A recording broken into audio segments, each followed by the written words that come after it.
Bonjour à toutes, bonjour à tous. Merci d'être avec nous pour ce nouveau rendez-vous de l'information.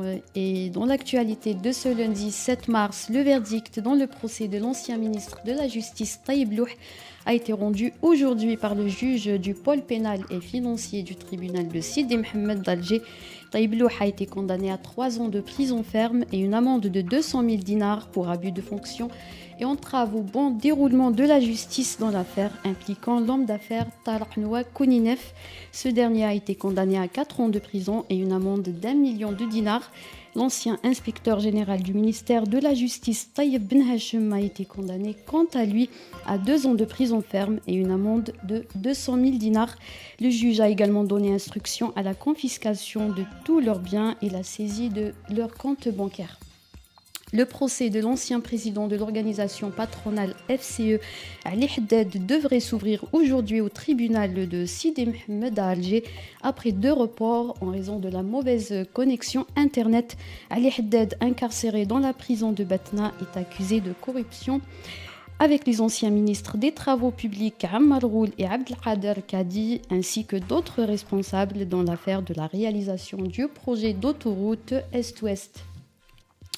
Une peine de prison de 10 ans de prison a été requise contre l'activiste et ancien gendarme Mohamed Abdallah lors de son procès qui s'est ouvert hier au tribunal, devant le tribunal de Birmond-Drais en sa présence.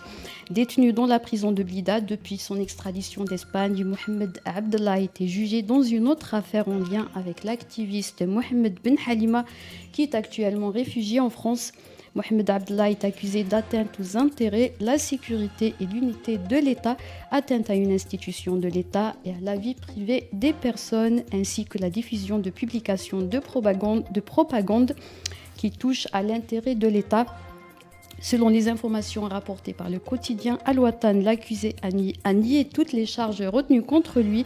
Son avocat a plaidé la relaxe pour son client et a évoqué une confusion entre l'ancien gendarme et l'activiste Ben Halima. Un mémorandum d'entente entre le ministère de la Justice algérien et le ministère public saoudien a été signé hier à Riyad en Arabie Saoudite par les 2 ministres de la Justice des 2 pays.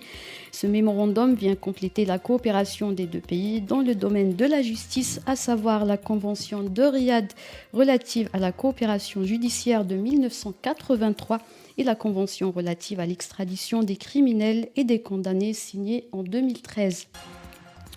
Le président Abdelmadjid Tebboune a reçu hier un appel téléphonique du chef du gouvernement espagnol Pedro Sánchez. C'est ce qu'indique un communiqué de la présidence. Le chef de la diplomatie espagnole a exprimé ses remerciements à l'Algérie en tant que partenaire fiable dans le domaine de l'énergie. Selon la même source, Pedro Sánchez a affirmé sa volonté d'œuvrer au développement et au renforcement du partenariat existant entre les 2 pays. Au Sénat, un premier groupe parlementaire des indépendants a été formé hier à sa tête Bettahar Lazrag. C'est ce qu'indique un communiqué du Conseil de la Nation à l'issue d'une réunion des membres des indépendants au Conseil de la Nation.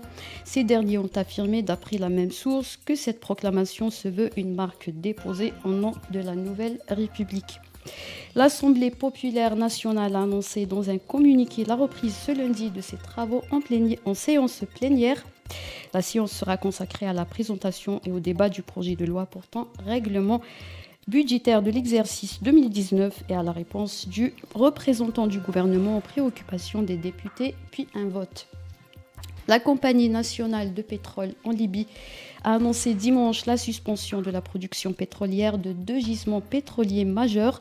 La production a été stoppée après qu'un groupe armé a fermé les vannes acheminant le brut sur les sites d'El Sharara et Al-Fil, ce qui a par conséquent forcé la compagnie à déclarer l'état de force majeure.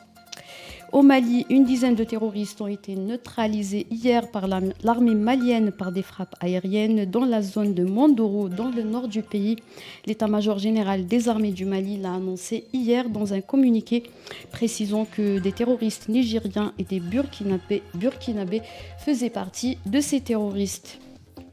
Au 12e jour de la guerre en Ukraine, l'armée russe a promis ce lundi l'instauration d'un cessez-le-feu et la mise en place de plusieurs couloirs humanitaires afin d'évacuer les civils des villes ukrainiennes.